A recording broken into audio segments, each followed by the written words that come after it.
Olá, sejam muito bem-vindos à 12ª edição do Impulso Cast.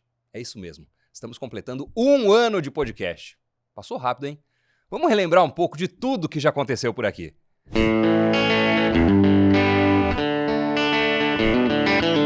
Já são 12 programas. Em 1 ano, nós conversamos com você, produtor, produtora rural, sobre alguns dos mais importantes assuntos do agro brasileiro. Temas relevantes para a sua operação no campo e para a tomada de decisão no seu negócio.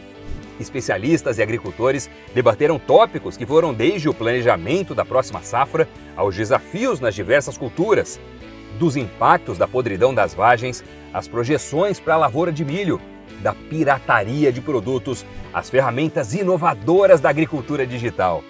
Foram mais de 150 mil horas exibidas, com mais de 700 mil visualizações. E você pode ter certeza que neste próximo ano nós vamos continuar juntos, com novos assuntos, conversas e sugestões para você. Impulso Cast, o podcast do agricultor brasileiro. Olha, para mim é um privilégio fazer parte dessa história como apresentador e entrevistador do Impulso Cast. E em nome da Bayer, de todo o time de conteúdo, de produção que trabalha para levar esse podcast até você, eu queria te agradecer, amigo agricultor, agricultora, pela sua companhia ao longo desse tempo todo. E também deixar aqui um convite para que você acesse os episódios que talvez tenha perdido nas nossas plataformas digitais. Você pode ouvir e ver o Impulso Cast no Spotify ou no YouTube. Hoje nós vamos falar sobre o mercado de carbono. É estimado que a demanda por créditos de carbono possa aumentar em torno de 15 vezes até 2030 e até 100 vezes em 2050. Para saber como esse mercado funciona, qual é o potencial que temos aqui no Brasil e as principais tendências e oportunidades que você pode aproveitar nesse cenário, fique aqui com a gente. Para falar desse assunto, nós estamos recebendo hoje a Thaís Iramoto, gestora ambiental e coordenadora de projetos de carbono na Bayer. Thaís, bem-vinda. Muito obrigada. Também estamos recebendo aqui a Rafaela Montagna Terenciano, engenheira agrônoma, especialista de manejo de carbono na Bayer. Bem-vinda. Obrigada. E teremos também a participação do professor Marcos Fava Neves, professor da USP e da FGV, ele que entra diretamente de Ribeirão Preto. Já já a gente fala com o Doutor Agro. Pessoal, olha, muito se fala sobre o mercado de carbono, que ele desempenha um papel importante na redução das emissões de gases de efeito estufa e, consequentemente, no avanço do aquecimento global. Mesmo assim, é um tema que ainda causa confusão para muitas pessoas. Então eu queria começar a nossa conversa partindo desse ponto, né? Do princípio básico, Thaís. O que é o mercado de carbono e como ele funciona? Bom, o mercado de carbono ele surge da necessidade de conter o aquecimento global, as mudanças climáticas ou a emergência climática, agora o que vem sendo comentado. E mais recentemente, em 2015, surge o Acordo de Paris, na COP, que estabelece algumas regras para que todos os países tenham as suas próprias metas de emissão, de redução de emissão, e com isso manter a temperatura global, o aumento da temperatura global até 1,5 graus, sendo que hoje os esforços não estão sendo suficientes para essa meta. Bom, mas de uma forma geral, os países precisam trazer as suas próprias metas, de acordo com o Acordo de Paris, para vários setores. Então, entre o setor de siderurgia, o setor florestal, o setor agropecuário, de transporte, de energia. Cada setor precisa ter uma meta estabelecida de redução dessas emissões. E aí entra 2 categorias de projetos ou formas de mercado de carbono. A primeira delas, que está muito relacionado ao Acordo de Paris, é o mercado regulado, que hoje o Brasil ainda não faz parte, mas que alguns países, como por exemplo Nova Zelândia, a União Europeia, a China já atuam. Como que funciona o mercado regulado? Esses setores que eu mencionei têm suas metas de redução de emissão. Quem conseguir ficar abaixo da meta ganha uma permissão para comercializar as emissões, os créditos que não foram atingidos na sua meta para setores que não conseguiram atingir suas metas. Então, esse é o mercado regulado, que já alcançou bilhões de dólares nos últimos anos. E o contexto que o Brasil se insere, que nós estamos inseridos, é o mercado voluntário. O que é o mercado voluntário? O mercado voluntário é quando empresas, indivíduos, instituições estabelecem as suas próprias metas não obrigatórias de redução de emissão. E aí a gente pode trazer os projetos de carbono em si, que passam por auditorias que são adequados segundo algumas normas, padrões internacionais, passam por auditoria e disponibilizam esses créditos de carbono no mercado, que podem ser créditos de remoção, o famoso sequestro de carbono. Então, quando a gente fala das boas práticas de manejo do solo, é sequestro de carbono, reflorestamento e também a opção de projetos de redução de emissão. Quando eu tenho uma emissão estipulada, eu consigo reduzir essas emissões segundo algumas práticas também, por exemplo, aplicação de nitrogênio, outros tipos de insumo, redução de desmatamento. Então, isso também me gera créditos de carbono que eu posso disponibilizar no mercado, e empresas que queiram compensar suas emissões podem adquirir esses créditos de carbono. Uhum. É um mercado que acaba equilibrando quem está com déficit e quem está com superávit, né? Quem consumiu a mais e quem conseguiu poupar suas emissões, né? E beneficia quem poupou com forma de remuneração. Sim, né? gera ganhos para quem fez aquele esforço adicional de sequestrar, né? Ou de reduzir sua emissão. Perfeito. E, Rafaela, por que a agricultura tem um potencial gigantesco nesse mercado? Porque, segundo os dados da FAO, a agricultura ela tem o potencial de remover 1/4 das emissões dos últimos 25 anos. Ô, louco, 1/4. 25% é coisa pra caramba. 25%. Isso porque as plantas, através do processo de fotossíntese, elas absorvem o dióxido de carbono da atmosfera e elas fixam no solo, gerando mais matéria orgânica para esse solo. E além, né, dela conseguir absorver esses gases, na agricultura a gente consegue também diminuir as emissões. Isso porque a agricultura ela é responsável por uma parcela significativa dessas emissões de gases de efeito estufa. Então, com essas práticas sustentáveis, a gente consegue diminuir, né, esses impactos. Então, através de uma maior produtividade, utilizando essas práticas, a gente consegue produzir mais, né, por hectare. Então, com isso, a gente evita também a necessidade de abertura de novas áreas. Sensacional. Pessoal, olha, o professor Cimélio Bayer, da Universidade Federal do Rio Grande do Sul, gravou uma participação em um programa que chama Impulso News, que a gente tem lá no canal AgroBayer no YouTube, e ele falou sobre a relação entre a agricultura sustentável, captura de carbono e a produtividade nas lavouras. A gente separou um trechinho. Vamos dar uma olhada. Felizmente, a gente tem a coincidência que as técnicas que determinam uma conservação do solo, uma melhoria da qualidade do solo, que vão se refletir na produtividade das culturas, elas também são técnicas que vão determinar acúmulo de carbono. Por isso, o foco atual dos produtores para entrar no sistema, de maneira geral, tem que ser a produtividade. Eles vão estar ganhando com produtividade. O carbono vai ser uma coisa do futuro. O produtor que ganhar assistência técnica em relação a isso, ele vai conseguir aumentar a produtividade. Se tiver amostragem do solo, construção de uma linha base, esse produtor daqui a 5, 10 anos, ele vai poder, talvez, comercializar esses créditos de carbono, né, que vão ter sido ganhos em função dessa melhoria do manejo. O Rafa, aqui o professor Cimélio fala algo ligado com a sua resposta anterior, né? Isso. Ele diz da importância de ganhar produtividade no agro e, com isso, contribuir com o acúmulo de carbono no solo. É isso que acontece? É exatamente isso. Isso porque plantas mais produtivas, elas tendem a fixar, né, mais carbono no solo, né? Então, como a gente falou anteriormente, através do processo de fotossíntese, ela vai absorver esse dióxido de carbono e ela vai fornecer mais matéria orgânica para o solo. E essa matéria orgânica, ela é rica em carbono. Muito interessante. Vamos chamar agora o nosso professor, o doutor agro, Marcos Fava Neves, que eu quero saber a opinião dele, né? Por que o agronegócio tem sido eleito como um dos setores mais promissores para explorar o mercado de carbono, na sua opinião, doutor agro? É curioso isso, Doni, porque o Brasil tem uma imagem ruim na questão ambiental, mas é uma imagem ruim porque praticamente uma coisa só aparece, ou aparecia, né? Deixou um pouco de aparecer agora com o novo governo, que é a questão do desmatamento ilegal. Todos os aspectos positivos da nossa agricultura, toda a chance que ela tem de capturar cada vez mais recursos com a questão da sustentabilidade, ela fica restrita ao grupo que conhece o Brasil, não a população como um todo, principalmente europeia. Mas quem conhece o B2B, as empresas sabem do grande potencial que o Brasil tem na agricultura com a questão da sustentabilidade, com a questão do carbono, porque nós temos uma matriz energética extremamente limpa, uma das mais limpas do planeta, a nossa eletricidade mais de 90% renovável, grande uso de biocombustíveis, aí a contribuição do etanol, do biodiesel, mais recentemente, né, com a explosão, literalmente, do biometano.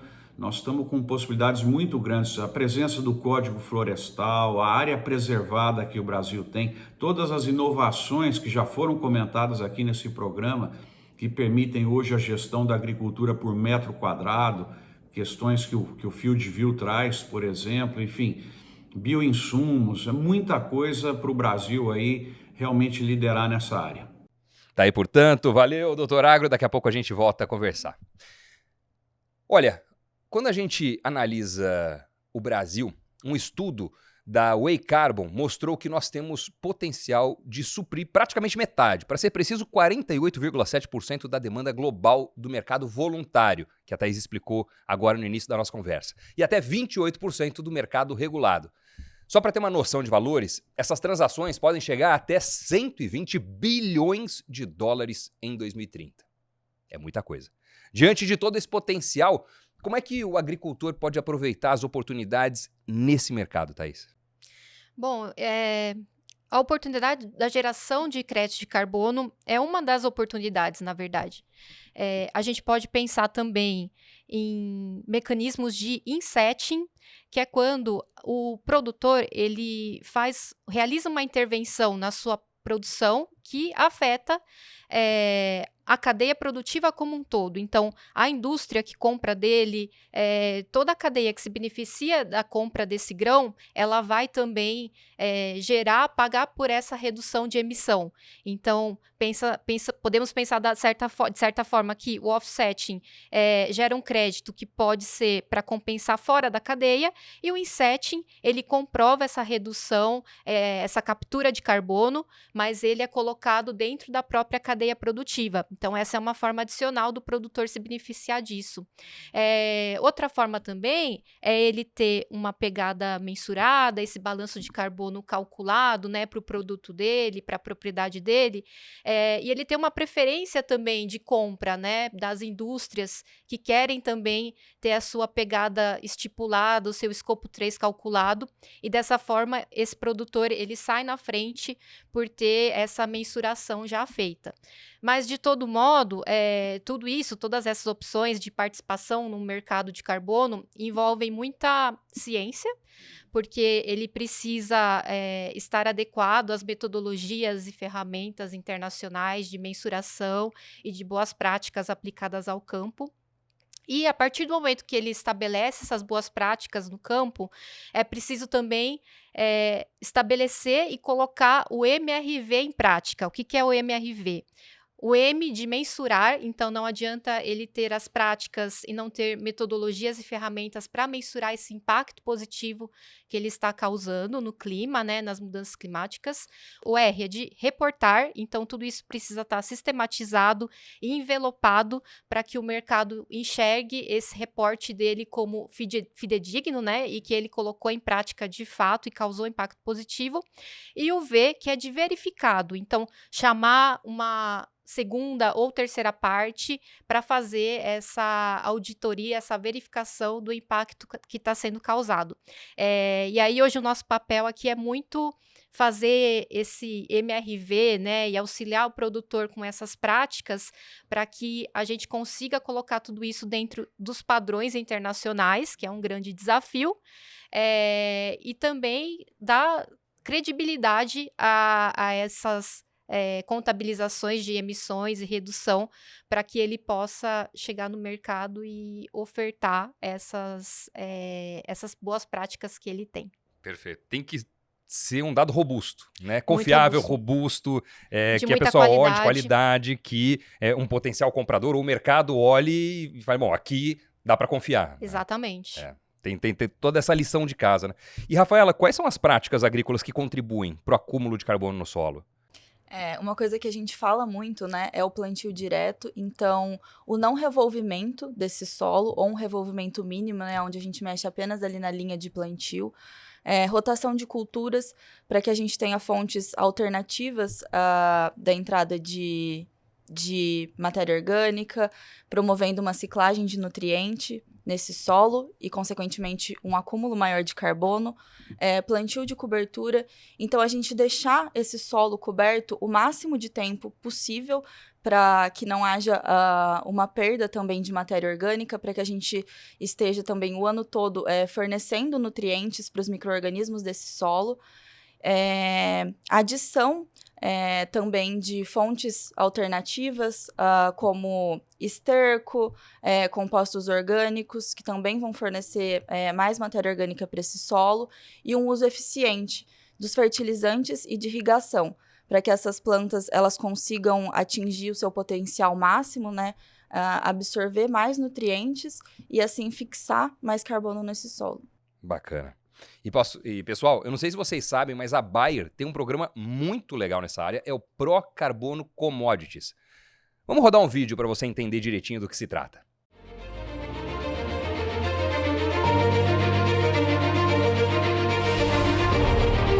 A soja que está indo para esses caminhões foi cultivada de acordo com as práticas de manejo conservacionistas, buscando menores emissões de carbono e o aumento da produtividade. Essas lavouras estão nos biomas Cerrado e Amazônico, em áreas livres de desmatamento. Uma plataforma automatizada foi desenvolvida pela Bayer para agrupar e analisar os dados e rastrear todo o processo de produção, transporte e comercialização da soja. O processo de rastreabilidade tem início no momento de entrada do produtor no Pro Carbono Commodities e segue por todas as etapas.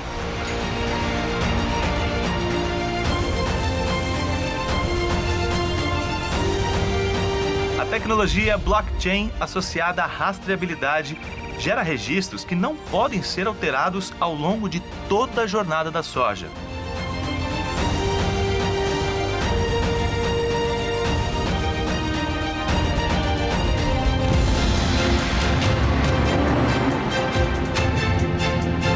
A plataforma Pro Carbono Conecta reúne o inventário das operações com dados essenciais para o cálculo das emissões.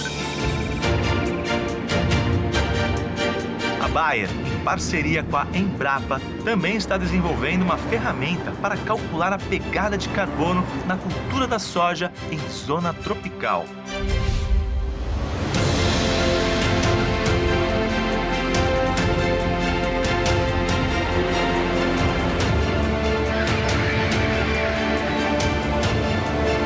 Nesta fase do Pro Carbono Commodities, são 4 milhões de sacas, ou 240 mil toneladas de soja com pegada mensurada, produzida por 10 agricultores em 60 mil hectares do Mato Grosso.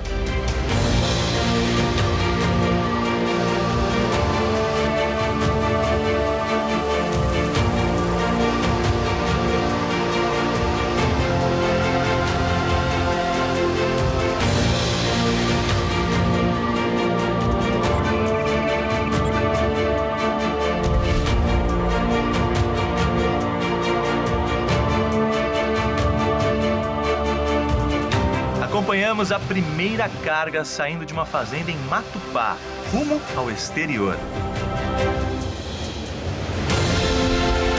Por meio de inovação e ciência, promovemos uma agricultura cada vez mais sustentável. O Pro Carbono Commodities traz soluções para a descarbonização da cadeia e preservação das nossas florestas.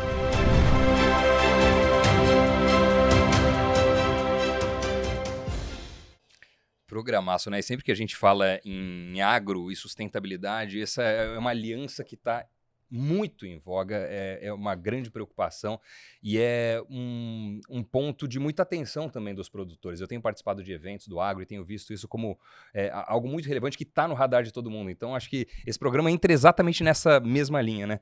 Thaís, explica um pouco, como é que funciona o programa Procarbono nas suas palavras? Tá.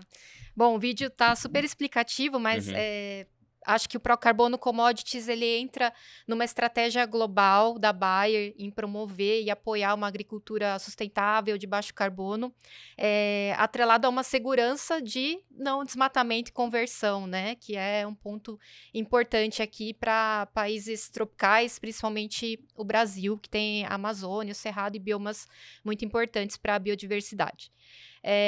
E aí, o commodities, ele entra com esse aspecto de mensurar a pegada dos produtores, né, de grãos, inicialmente soja, com ferramentas tropicalizadas, né, porque essa era uma dificuldade anterior, que as ferramentas não atendiam aos requisitos, né, da realidade da agricultura aqui do Brasil. E o commodity traz isso de uma forma muito transparente, cientificamente reconhecido, com parceiros de bastante peso aí, para a gente conseguir comprovar a pegada dos produtores, especificamente da soja, né, produzida, e de forma muito detalhada, porque a gente faz isso a nível de talhão.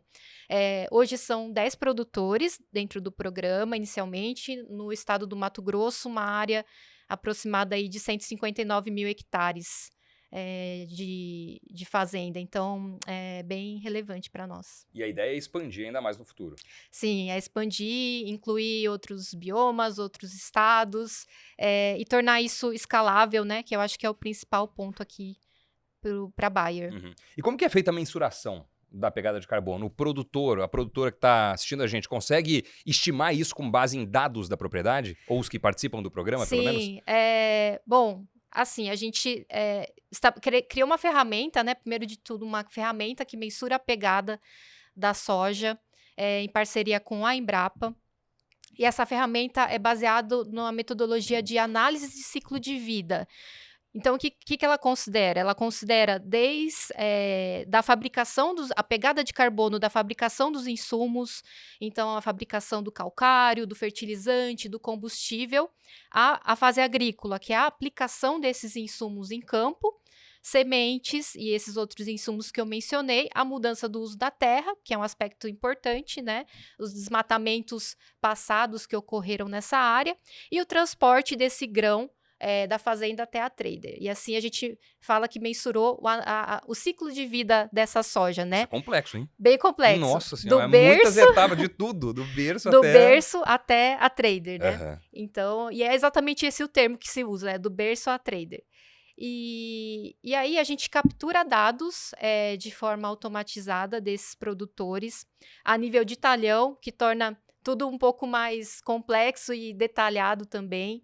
A gente começa a jornada do produtor, né, dentro do programa, com ele se inscrevendo na plataforma digital que nós temos, que faz toda essa análise e o cálculo da pegada de forma automatizada.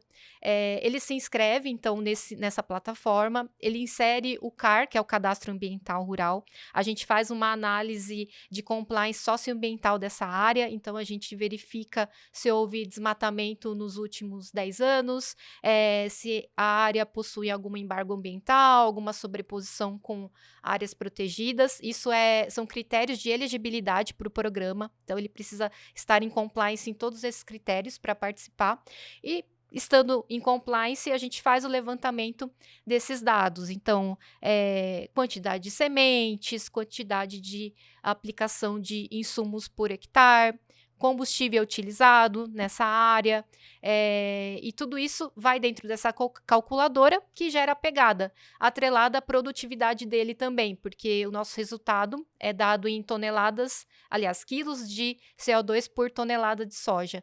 Então, e ao final da jornada ele obtém um laudo com toda a pegada por fase de produção e a pegada total também por produtividade. E a gente consegue atrelar essa pegada ao blockchain, que foi mencionado também no vídeo. Então, essa produção, esse lote específico desse talhão com esta pegada mensurada, livre de desmatamento, é atrelado a um blockchain que pode ser repassado ao longo da cadeia fornecedora, que também é um grande interessado em comprovar, né, a origem das suas compras e dos seus produtos. E hoje o programa está aberto a novos interessados, novos produtores queiram participar ou não nesse momento? Ainda não, a gente está acabando de estruturar essa fase inicial. Estamos também auditando, né, passando por uma auditoria desses dados, da plataforma, da calculadora, para dar bastante robustez nessa metodologia e conseguir escalar. Mas, sem dúvida, a intenção principal é tornar escalável e que os produtores tenham essa ferramenta adicional para conseguir comprovar o seu impacto positivo aí no meio ambiente. Bom, tudo isso que você falou é com relação ao Procarbono Commodities, né? Mas, Rafa, existe um outro Procarbono, né? O Procarbono Commodities é um programa mais recente, é um pedaço do projeto, é isso? O que é o Procarbono? O Procarbono, ele começou há 2 anos atrás, né, com os agricultores da Bayer. Então, a gente convidou esses agricultores para participar do programa. Então, o primeiro passo é o agricultor, ele escolheu um talhão da propriedade dele. Esse talhão, ele passou por uma validação socioambiental, né, para a gente verificar se não teve nem desmatamento, nem mão de obra escrava nos últimos 10 anos. E após esse talhão estar apto, né, para participar do programa, a gente fez uma coleta de solo para a gente identificar, né, o que a gente chama ali do marco zero, quanto de carbono tem nesse solo. E é um projeto de 3 anos, né? Então, ele começou há 2 anos atrás. A gente fez essa primeira coleta de solo, que é, né, onde a gente tira a nossa base, a quantidade de carbono que ele iniciou. E aí, a gente tem parceria com 70 consultorias, né, que auxiliam esses produtores. Então, eles incentivam esses produtores a realizarem práticas mais sustentáveis para acumular mais carbono, né? E aí, ao final desses 3 anos, a gente vai fazer uma outra coleta de solo para a gente verificar esse acúmulo. Então, é um projeto que ele é respaldado, né, ele tem muito respaldo científico, né? Então, a gente tem aí parceria com a Embrapa, né?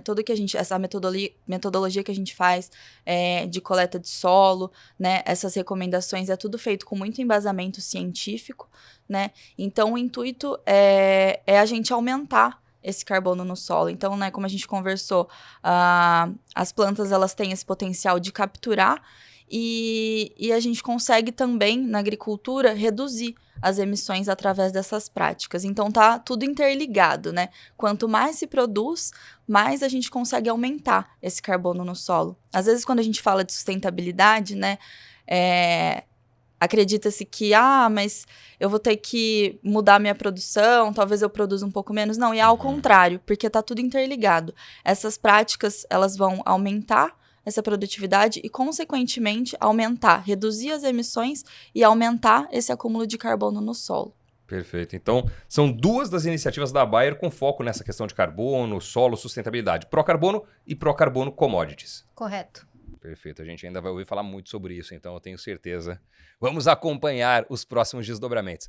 E olha, no ano passado, durante a 27ª edição da Conferência das Nações Unidas sobre Mudanças Climáticas, a COP27, o Brasil formalizou o compromisso de reduzir em 37% as emissões de gases até 2025 e de atingir neutralidade até 2050. Diante desse cenário, o que é que precisa ser feito para alcançar esses objetivos, Thaís? É um super desafio, não há uma solução única, são todos os setores que precisam trabalhar e achar um ponto em comum aí para buscar essas reduções. Acho que um primeiro passo é sempre parcerias, né? Estabelecer parcerias público-privado, academia, as instituições em conjunto e encontrar soluções cientificamente robustas e escaláveis para buscar essa meta, o atingimento dessa meta. Tem outro fator no Brasil, que é a a eliminação do desmatamento ilegal também, que é um ponto importante. Eu acho que sem esse fator ainda é muito complicado pensar em um atingimento de metas, quando ainda se fala sobre implementação de código florestal.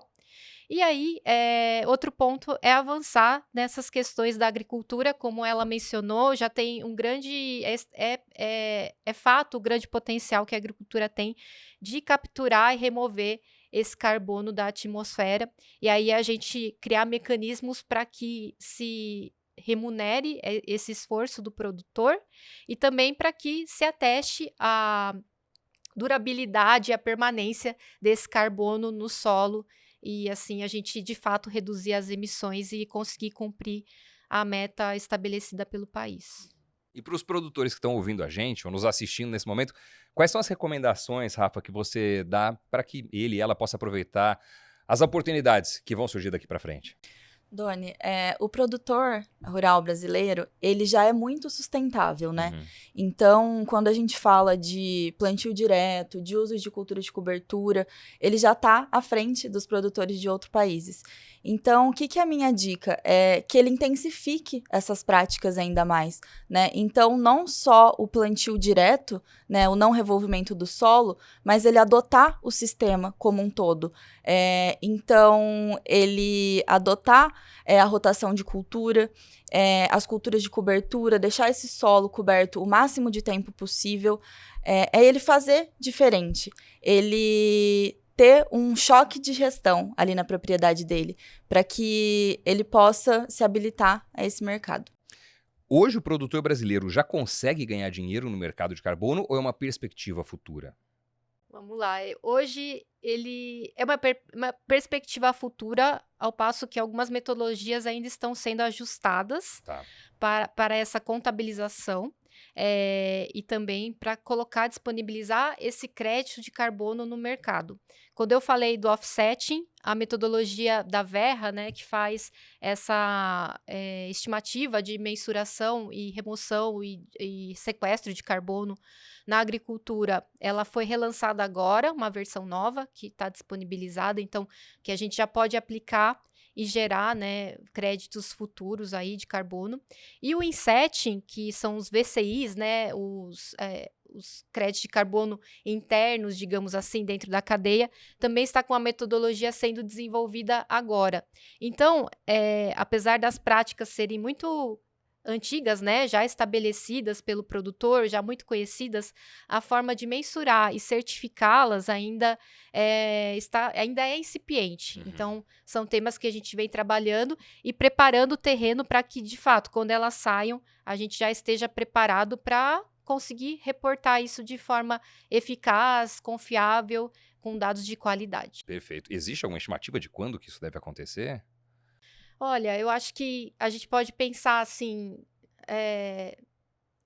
a principal metodologia, por exemplo, do GHG Protocol, né, que hoje dita as regras aí de contabilização, ela fica pronta até o final do ano. Então, a gente já pode começar a pensar em aplicá-las. A gente já pode começar a aplicar a metodologia para adequar essas contabilizações e buscar uma certificação futura aí no início do próximo ano. Já se prepara, né? Tem aquele ditado que o primeiro fica com a pérola, o segundo com a ostra, né? Então, Sim, o produtor que exatamente. consegue sair na frente acaba possivelmente se beneficiando do momento em que ele já tem essa oportunidade de fato comercializar os créditos, o sequestro de carbono e tudo mais que ele conseguiu operacionalizar na propriedade dele. E ao mesmo tempo, na outra ponta, né, do consumidor, da indústria, que é o demandante, né, pela matéria-prima ali da agricultura, há uma pressão forte também por estabelecimento de metas, né, de redução de emissão. Então, as indústrias, food chain, outras cadeias também, elas vão precisar estabelecer metas dentro da sua própria cadeia, do escopo 3, metas de redução, e vão precisar identificar essas emissões também. E acho que esse é o primeiro passo, identificar essas emissões, quantificá-las, e depois propor formas de redução e de remuneração também para esses produtores que já estão se adiantando nesse mercado. Tem algum país que é referência nisso, onde esse desenvolvimento já está muito avançado ou que já esteja operando e negociando de fato o crédito de carbono? Olha, os países com o mercado regulado, sem dúvida, eles já estão à frente, né? Principalmente quando a gente fala de União Europeia, que hoje representa a grande fatia ali do mercado. Tá. Mas ainda eles ainda não têm esse... Eles também trazem essa demanda, eu acho, né? De produtos mais sustentáveis, livres de desmatamento, com uma pegada mensurada.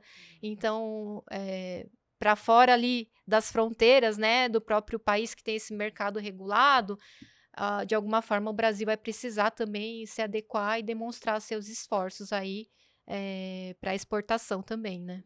Faz sentido. E vamos voltar agora para Ribeirão Preto. Como é que o Doutor Agro acha que o agronegócio pode aproveitar o crescimento do mercado de carbono para trabalhar na sua imagem e até mesmo melhorar o posicionamento no mercado global? Fava. Bom, uma contribuição que eu queria dar aqui é que, na minha leitura, ainda nós precisamos de ferramentas, tanto para quantificar a questão ambiental, como para transacionar o sequestro de carbono que a atividade pode fazer. Então, como se a gente tivesse um PIX aí do carbono, seria uma coisa muito legal, onde você está provando que você está sequestrando ali na sua atividade, alguém está comprando esse sequestro com uma transação muito simples para ele poder dizer ao consumidor dele que ele é uma empresa neutra em termos de carbono.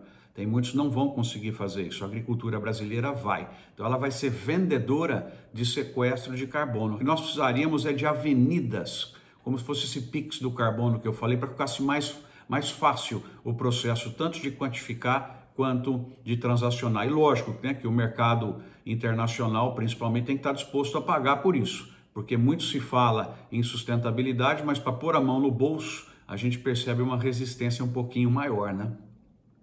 Aí, Marcos Fava Neves, muito obrigado, participando aqui sempre do nosso Impulso Cast.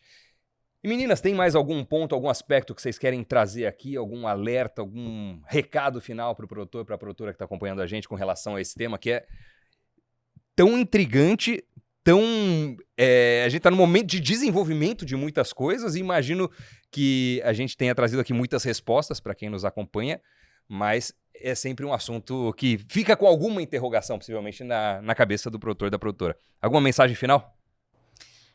Eu acredito que a gente falou, né, bastante de mercado, mas eu acredito que o produtor, ele queira também ressignificar a imagem dele, né? Então, a gente mostrar para o mundo que o agro é sustentável. A gente que está no meio, a gente já sabe disso. Mas eu acho que isso é uma mensagem muito importante, né? A gente ressignificar essa imagem do agro, do agricultor brasileiro. Então, o produtor que ainda não adotou todas essas práticas, Vamos adotar essas práticas, vamos fazer juntos, porque quando, né, esse mercado estiver rodando, é como você falou, quem chega primeiro bebe água limpa. Uhum. Então ele já vai estar pronto aí ele já vai estar habilitado para entrar nesse mercado. Perfeito, Thaís. Eu endosso as palavras da Rafaela, eu acho que as práticas já estão aí.